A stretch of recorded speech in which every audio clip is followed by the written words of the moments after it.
Welcome to this week's episode of Punch Sports Extra. You're welcome to September.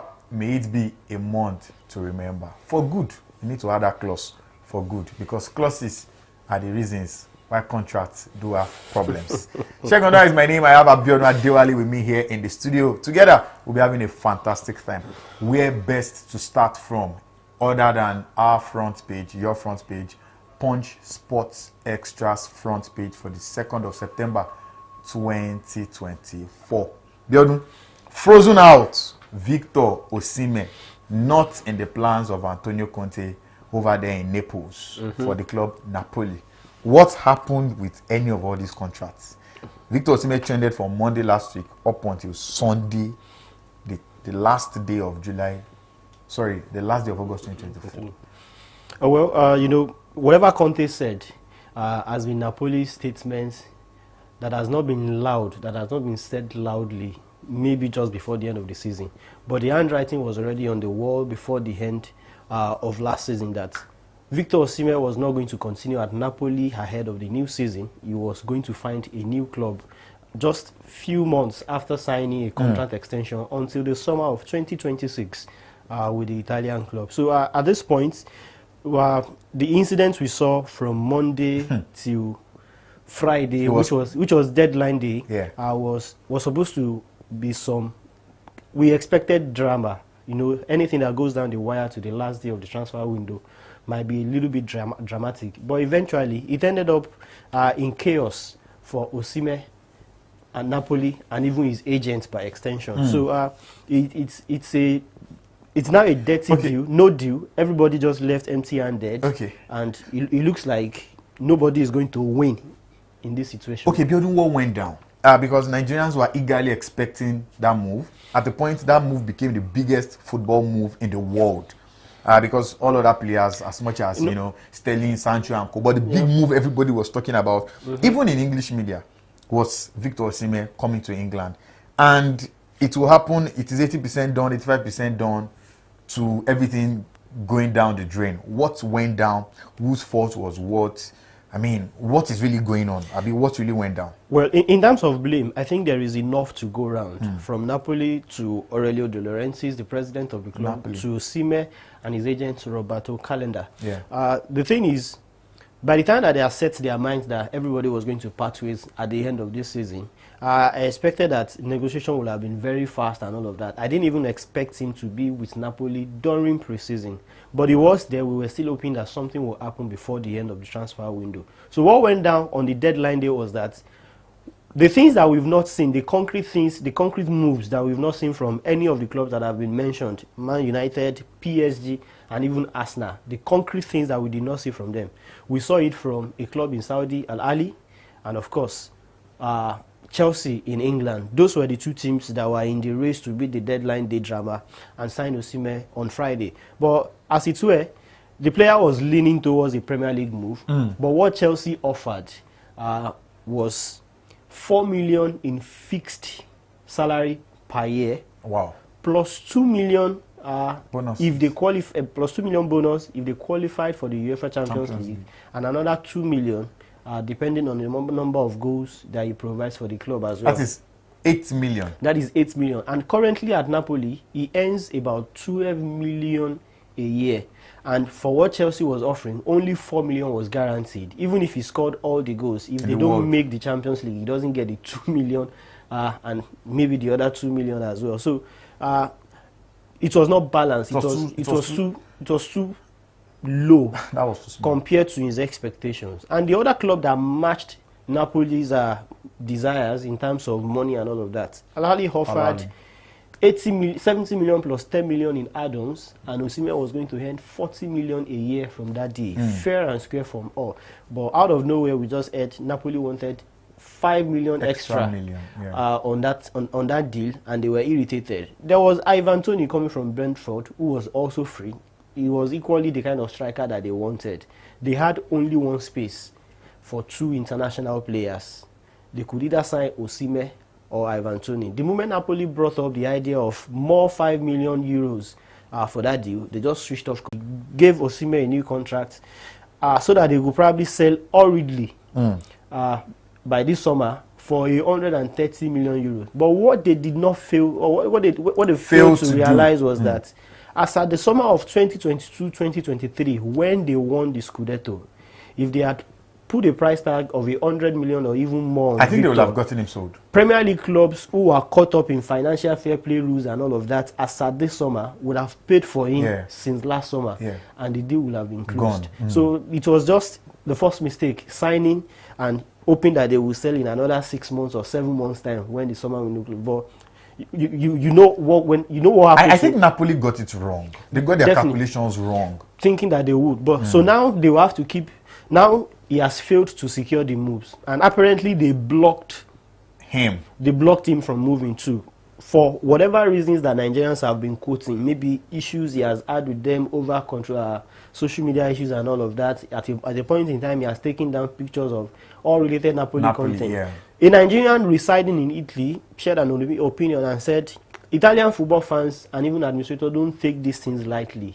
They might look not offended, but who knows if they might. But then it sounds mundane for a club to want to continue to pay someone 200k per week for doing nothing, just to say they will keep him at the club, devalue him, a player they got for 70 million euros plus add-ons and all of. So it's a whole lot of shady. It's a whole lot of deal that has boomeranged, and it's leaving neither Osimhen nor Napoli as winners. And at this point, I think it's even Osimhen that will have to pay more. Exactly. I was coming to Victor now. So what becomes of Victor Osimhen? In his prime, 25 years of age, current best player in Africa, according to the stats, of course, by CAF, of course.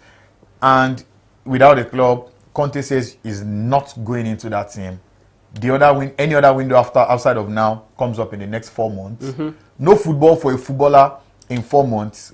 It will be very rusty. So what becomes of his life? The Saudi window closes today. So if no club comes from Saudi before the end of today, that means nothing will happen. There is still a space, a tiny chance, a little chance for him to maybe switch to Turkey on a loan deal. We understand Fenerbahce, maybe they are even in talks. We don't even know. But it's been mooted on social media that Fenerbahce might be needing him for a 4-month loan or something like that. But if he doesn't go there, it means he won't play until January, and he will be training with the under-23s. What it means for him is that if he stays healthy, good for him. If he doesn't get injured, it will be sad for him to get injured even while training at that level. So if he stays healthy, good for him. But if he doesn't, it means that, number one, there's an international window in November. He has a call up to the Nigerian team. We'll come into that, But then I don't think it would be sane or wise to give him a call up to the next international window when he's not active in the real sense of being active as a professional footballer. And two, by the time he will come out of this in January, the market value has become lowered. And I'm not sure the clubs, even if Chelsea will come back in January, I'm not sure they will be willing to throw. The least they could do is throw the same offer they threw in the summer. Throw it at Napoli. But some guys are saying that Chelsea is ready to match from the many Osimhen fans, or should I say Osimhen sources on social media. Some persons have come out to say that Chelsea is ready to match the fee he's asking for, and that Enzo Maresca wants a deal done now, just for it to be announced in January. Well, Maresca was the first person that probably cast a shadow of doubt over Chelsea signing Osimhen as soon as he arrived at that club. So where all these statements are coming from was after their 1-1 draw against Crystal Palace yesterday. And he said, you will see what happens in January. It was not even specific about whoever was coming. And if Chelsea were willing to match whatever Osimhen was asking for in wages, I believe they could have done that in the window. I was expecting that a move away, shipping Sterling away, will probably have allowed them to have some space on their wage bill and all of that. But they will still be paying a huge sum of Raheem Sterling's wages. So if they don't sell some of these guys, there is no way they will be able to fit in a wage that is as much as 200k per week on their wage bill at the moment.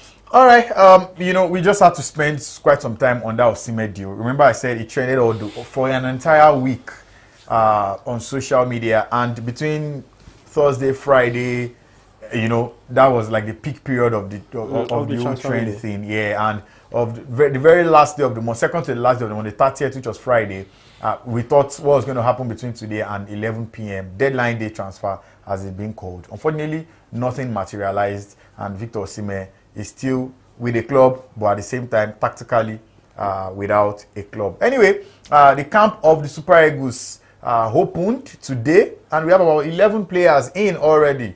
William Troost-Ekong, who is most likely going to be the captain because there was no Ahmed Musa on that list. Ademola Lookman had an Osimhen kind of situation at Atalanta, but that was really rectified very fast. He was back on the bench this weekend for Atalanta. I saw him, even though they said he was leaving, he was moving. But he's also in Nigeria at the moment. The hotel where the Super Eagles are lodged is on ground. And about 8-9 other players.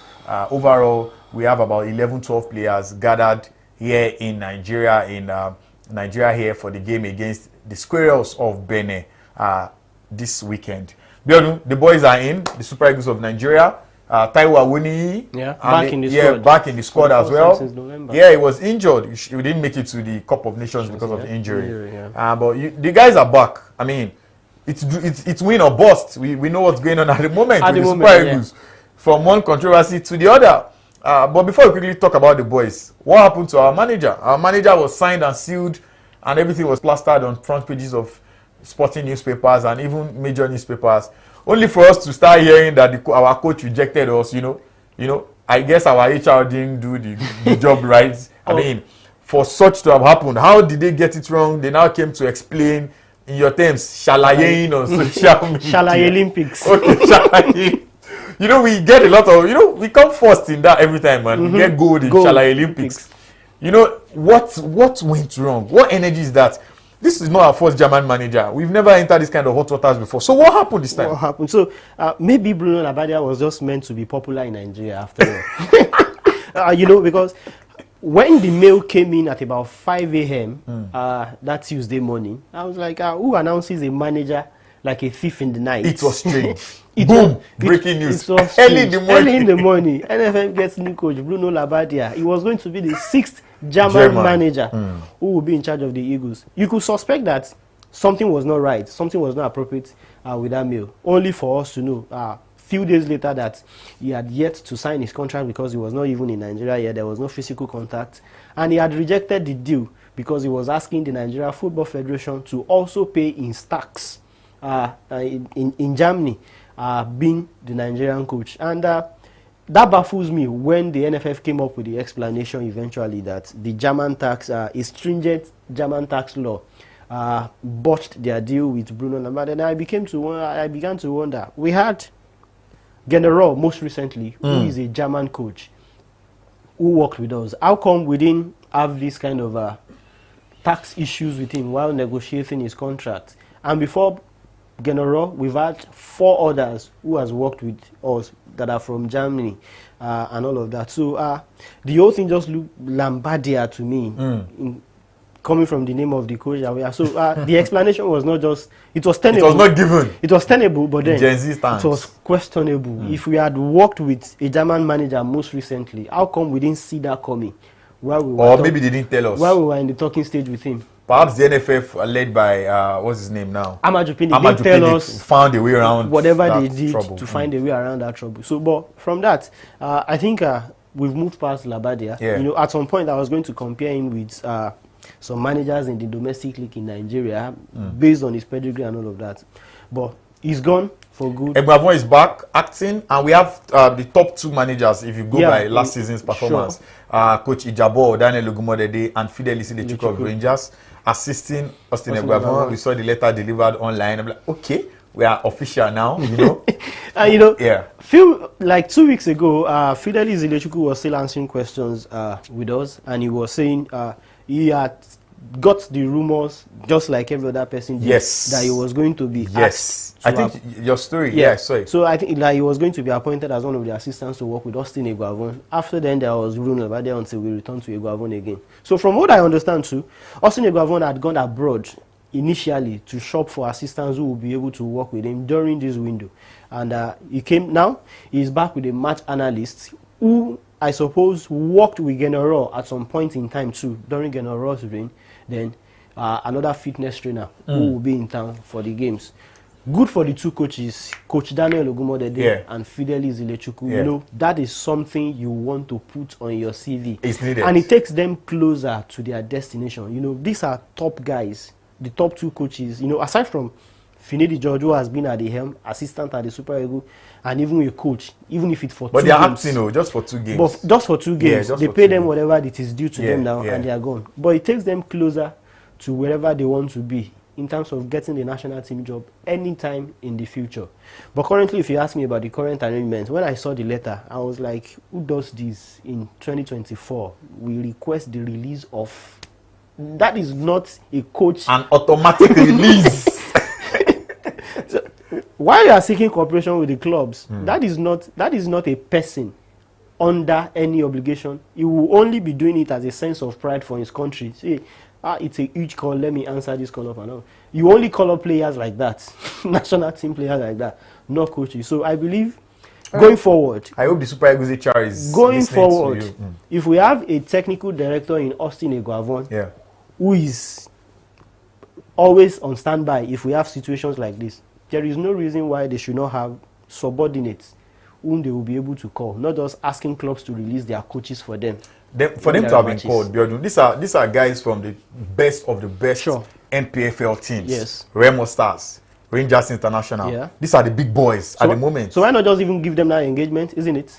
So what happens when they stop being the big boys? When Rangers suddenly crumble, like it happened to some other team, Heartland in the past, or Remo Stars goes the way of MFM or something. I mean, I'm just saying. And you know, so it can't be a permanent deal. You know, it's a cycle. You know, before these two guys, there are names some of other Nigerian top guys. coaches. Ladan Boso, who is currently at Bayelsa United, was mooted as one of the assistants. We've had Imama Amakakabo as one of the assistants in the national team. He has even worked with Salisu Yusuf along with Ilechukwu at the under-23 level as well. Boys, so when you are top of the food chain in the Nigerian football, you get into the mix as this. True. So but you fall. Once your club falls, then you know. So just stay there and don't fall. Don't fall. As long as you don't fall, you remain on top of the food chain. All right. Still talking about the front page before we leave. Jadon Sancho finally revealed as a Chelsea player. Did you see that coming? Not at all. Not at all. Maybe a move outside of England. Back to Dortmund or something. If Dortmund had wanted him, why wouldn't they would have probably negotiated at I think it was a very strong point and all of that. Yeah, maybe it was too expensive. So he's now with Chelsea. Raheem has gone to Arsenal, still in London. For somebody like Jadon, he had to move from Manchester. He has actually been in Manchester. Both sides of Manchester, now with Chelsea. We'll see how Enzo Maresca works his magic and builds that team up. We saw them at the weekend, but perhaps when we get into the EPL segment, we'll be talking about it. Very quickly before we leave the Super Eagles matter, Benin Republic on the 7th and on the 10th. That is on Rwanda. Saturday. And then, Benin Republic and Rwanda, we were in a tight situation, Biodun. What can Austin Eguavon do for us? You know, we sacked him at a point, talking about Nigeria now. We didn't sack him. We relieved him of the Super Eagles. When you relieve somebody, what's that? Are you not sacking him from that position? No, they just told him to stick to his job description. Okay, stay away from... As a technical director. So he stopped being the Super Eagles coach, but he's back in that position now. And he needs to win. Somehow, we need to win. What will happen? What will happen? I think the best thing that the boys can do for themselves, aside from Austin Eguavon, is to win this game. They need to save their faces. It's a shame that we have a bunch of players that are as talented as this, that are as rated as this, everywhere in Europe. And we are already struggling to qualify for the next World Cup. So the 2025 AFCON qualifiers, which begins on Saturday, is like a clean slate for them. And for a team that finished second at the last AFCON, they will be making a big statement by qualifying, maybe with at least a game to spare, and rebuilding, as in do proper building and preparation towards the next tournament. So aside from Austin Eguavon, the players need to save their faces. But for Austin Eguavon too, I think with the latest move that he has made, I think he has pulled up in his army, in his general and all of that. Unlike the last time when he managed the game against Ghana and took us to the AFCON, then I think he must have learned from them. As a coach in the national team, he's had some very good times with Nigeria. He led us to a bronze medal finish in Egypt 2006. Before then, he's been in charge as assistant and all of that. So he still has it. Let's just hope he will be able to think at the boys in the right path and they get the result. The result is what matters. All right, away from the Nigerian Super Eagles now and home news, let's talk about what happened yesterday. Coach Arne Slot, 3 out of 3, 9 points in total. A manager who is in the England for the very first time. Somebody said English Premier League loves them bored. Somehow the way it will just automatically open to you if you know there's no air on your head. But perhaps the opposing manager yesterday, the man who was at home, who lost dangerously, also had the same hairstyle, but he has not had it good for him, even though he tried to, speak to the media and say he has won more trophies after Manchester City in England and all that. But yesterday, Biodun, Mohamed Salah said it was one of the easiest games of his life. Virgil van Dijk said we could have scored as many as 6. It was not a game. It was a friendly encounter where there was no seriousness for Manchester United. Unfortunately, Carlos Casemiro had a very, very terrible first half. Nominee for Young Player of the Year, Kobe Mainoo also had a bad game. But I think even the captain of Manchester United had a bad game because he has not showed up this time at all. All of them, from the man who is not a 9, is an half 9 or a quarter 9. Zexi wasn't too brilliant, even though at some point he could have scored. But Alisson was on top of his game yesterday. What happened yesterday? 3 goals to nil in favor of Liverpool there at Old Trafford. What happened was just Liverpool being extravagant, being usually not even more aggressive than they used to be, but a little bit more careful than they used to be. What I've seen in Liverpool's 3 games this season is that some of the carefreeness that we see, has been curbed. Under Jurgen Klopp, you see the aggressiveness, you see everything, you see the gegenpressing in the play, but there is still this little bit of Liverpool were still erratic. I think that's sometimes just conceding goals when they should be winning clean sheets. So that was what I saw yesterday. They've eliminated every element of that, and they look like a very compact. Can they win the league? Sure, they can win the league. And at this point, with 3 games into the season, anybody in that top 6 position, especially, can still win the league. So, but for Liverpool, you expect them to struggle, having changed manager at the start, before the start of the season. In fact, at some point, I said Slot was talking too much even before taking the job. But he's walking the talk already, and we're beginning to see the result at Anfield. So what we just saw yesterday might just be a tip of the iceberg. Some have said kudos still should go to Jurgen Klopp, who left Arne Slot a great team, unlike what he inherited. So there's little or nothing for Slot to do more than just charge the boys up. And these are actually Klopp's boys. Salah, VVD, Alisson. There's nobody that is probably Slot's major player. These are still. When Klopp came, I think in 2015, he did not admit that he has had his own team until his 2nd full season, when he has rebuilt his team, got Sadio Mane at least then. That was when he admitted that he had his team. So at the same time too, I think it's more of the club's policy over time. You would even see that, and it's not enough to buy any player. The only player that they've bought now, Federico Chiesa, is a backup striker. Exactly. And of course, a goalkeeper coming in by 2025. So I think it's more of the club's policy that they've been able to build since they rebuilt under Klopp. And where I will give it to Klopp is the quality of players he has recruited over time. Ryan Gravenberch, who would have expected Gakpo. Who would have expected someone like Gravenberch to control midfield. That midfield yesterday against Manchester United. There was Bruno Fernandes, there was Carlos Casemiro, there was Kobe Mainoo. But he busted. Alexis McAllister from Brighton. Diogo Jota from Wolves. Wolverhampton. So he has recruited some of the best guys who fit into whatever philosophy, whatever style you want to play with, and that is what Slot is going to. So the man just slots in. He slots in himself personally, convincingly. All right, Manchester City with a dangerous victory, and that man Erling Haaland, 24 years of age, 24 hat-tricks. Bukayo Saka does not have one. Marcus Rashford does not have one. What is that guy eating up every day? Different talents. When City bought him, I said they bought a goal machine. And it's apparent. That is what we see every week. Back-to-back hat-tricks in the English Premier League. Last season, they said he wasn't at the best. He wasn't doing this, wasn't that. during preseason, you know, he said something about feeling really great about his body, and that is what we are seeing. That guy is on fire. He's ready to score as many as possible. It doesn't matter if he doesn't get involved in most of the play. Just give him the ball, he finishes. And look at his last goal against Ipswich Town. It wasn't even his typical kind of goal. In the box kind of goal. It was from outside. Just from outside the box. 20 yards. Saw the shot and just took the shot straight. So expect Alan to score different kind of goals this season. That might just be the reason. That might just be the big difference for Manchester City this season. All right. Over to Chelsea. Buying and selling. Unfortunately, Chidibere Eze pegged them, and it was 1-0 at the end of the day. Cole Palmer getting a yellow card rather than getting a goal.